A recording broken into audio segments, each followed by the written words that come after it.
Ta-da! What is going on YouTube? This is Jim back with another video here to give you guys my thoughts on E3 day number 2. Got to give a shout out first of all to my true love Brent for actually notifying me I uploaded an 8-second testing video instead of my actual thoughts.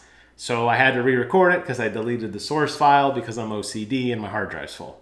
Got a little different setup today because I'm working on a totally different video unrelated to E3, and I needed to set up my desk so you get to look at a slightly different view of my normal room.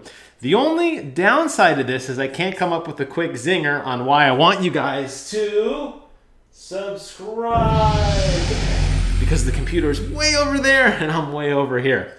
I'm in a good mood, and honestly you guys should be too, because yesterday was great. E3 was great. I can look at the camera. Okay, good. E3 was great yesterday, guys. It was the E3 that we wanted. It was the E3 that I think a lot of us needed. I'm not going to get into too much of a deep dive today on the news. I still want to let it settle a little bit. I'm not 100% convinced I loved everything that I thought I initially loved, and vice versa. But I want to give a high-level recap, and I think that that's fair to say it was great. And really it was great because it reminded me of old E3, and it was actually informative and entertaining, unlike E3 day one, which was pretty rough. We started off with Xbox. This is kind of, I think going into it, everybody would agree it was either Xbox or Nintendo was going to win the show. So Xbox delivered. I think that they had a phenomenal show. They had a lot of incentives to buy Game Pass. They had a lot of, oh, by the way type things. We got to see more gameplay for some games, but maybe not as much as we should have on others. I don't want to deep dive too much on the timing or the pacing. I'm not a film student. I could just say that it went by well enough, and I thought it was good.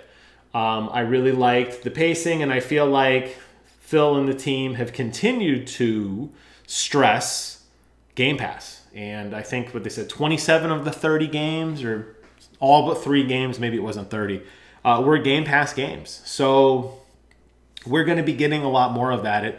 It does raise an interesting question, and I guess the only post-conversational thought I have about this, I did talk with Brent this morning, a guy who doesn't have Game Pass. And he told me that he felt it didn't persuade him enough to get it. To me, this presentation is geared towards those people because I'm a Game Pass member. I am always going to be a Game Pass member. There's not a whole lot that Microsoft needs to sell me on Game Pass because I'm in. It's just icing on the cake. As we're in the old days, listen, we need your money. So we're going to have to show you a game that blows your mind away more than any other game. We're going to have to do a cool pre-order with it. We're going to have to show some phenomenal gameplay footage, something, to get you to buy our product over the sea of everything else. Now that the narrative is shifted, it's like, hey, come on in and sit down. There's going to be a buffet. You're not going to like everything on the buffet, but you may like something. So I think that's an interesting discussion that I want to ponder a little bit more, but I pose that question to you all as you're kind of thinking through this, is who is this presentation actually for?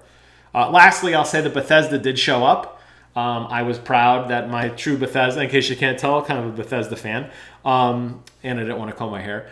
Bethesda fans, I think we have a lot to be proud of, and Arcane continues to be just a phenomenal studio. I can't wait to see what they do next. We then went over to who was after Bethesda? Square Enix. Now, Square Enix did receive some pretty tough love. I'm a Sony pony at heart. Sony and Square Enix have a long-standing working relationship. Obviously, a lot of games come over that are PlayStation exclusives, or there's some kind of DLC or some bonus or whatever. Maybe that was why there was some animosity. I don't know. The Guardians of the Galaxy game, I think, took a lot of us by surprise. Although I think it was incredibly dated graphically, I think it looked really good. And I think the rest of their announcements were pleasant surprises. The pacing was a little off, and I do wonder. When I say pacing, again, not a film student, to me, some of the game announcements went by incredibly fast. Like the Final Fantasy 1 through 6, whatever that even was, Pixel Remake, I'm not even entirely sure what that product is. It was so fast. It didn't really give enough time to kind of percolate. But then you look at the Guardians of the Galaxy thing, you got an extensive trailer, which I loved and I appreciated. I was interested. I wanted to see more. I got to see more, then they showed even more, and it was great. I feel like it took away from some of the other time as well. So maybe they could have worked on that a little bit. But the announcement they showed were great. I'm really excited for the new Final Fantasy 1 Origin game. I love Final Fantasy. It's one of my favorite franchises ever. So I'm all on board for that. Give me more of that. I'll take it. And I thought that was good. But ultimately, I feel like the popular opinion is just a crap on it. And I'll say that, and I'm going to talk about this a lot later in the week when we do our weekly podcast. I got to say, don't let journalism or journalists make your opinion for you. If you enjoyed a game or a product, enjoy it for you. Don't feel like you have to go on Twitter and justify it. Don't feel like you have to go on Facebook and justify it. Enjoy it for you. The nice thing about E3 this year, you were sitting in the comfort of your own home in front of your television, enjoying the show like everyone else. And the game developers and the designers were speaking directly to you. So don't let all this other noise distract you, okay? And again, this is just my opinion, but don't feel that way. And I feel like, unfortunately, we've gotten to that place with Square Enix, and I'm disappointed. I really am disappointed. Wrapping up the big conferences of the day, we had the PC Gamer Show and then the Future Game Show. My only criticism with them was it was a lot of rehash from Summer Game Fest, which I appreciate the opening kickoff by Jeff Keighley with Summer Game Fest, and I want as much E3 as I can get. I don't need to necessarily see the same trailer 2 or 3 times. And I felt like I was starting to be like, okay, what's new here? PC Game Fest, and really by association, the Future Game Fest, has always been the what else is left. You know, you have your big buckets, your PlayStation, your Nintendo, your Xbox, right? Your big 3 companies. They're going to get first dibs. Then you have your like kind of lower tier guys. You have your Square Enixes, your Ubisofts. Those are kind of like you could even say like Take-Two could kind of be under there. Gearbox could be in there. So anything that we felt wasn't like deserving of like major Microsoft money will trickle down to like mid-tier. And then everything below that is the PC Game Show. So it's just the indie games that may be interesting, maybe not. As a PC gamer, as somebody who supports indie games, as somebody who likes Kickstarter and that sort of thing, this spoke to me very well. And I appreciated it. I found a lot of entertainment, a lot of fun out of it. A lot of people were burnt out and bored by the day. And I think a lot of the critical opinions are going to feed off of that. But I enjoyed it for what it was. And I would say if you think you are a fan of indie games, do yourself a favor and watch that show.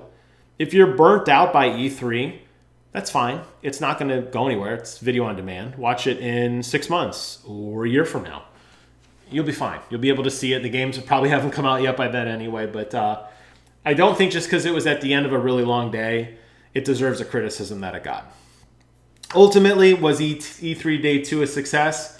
Absolutely it was. It was a phenomenal success, and I'm so glad that E3 was back. We'll see what today holds, being Day 3 now. Definitely starting to get into some very lower tier, like Verizon games.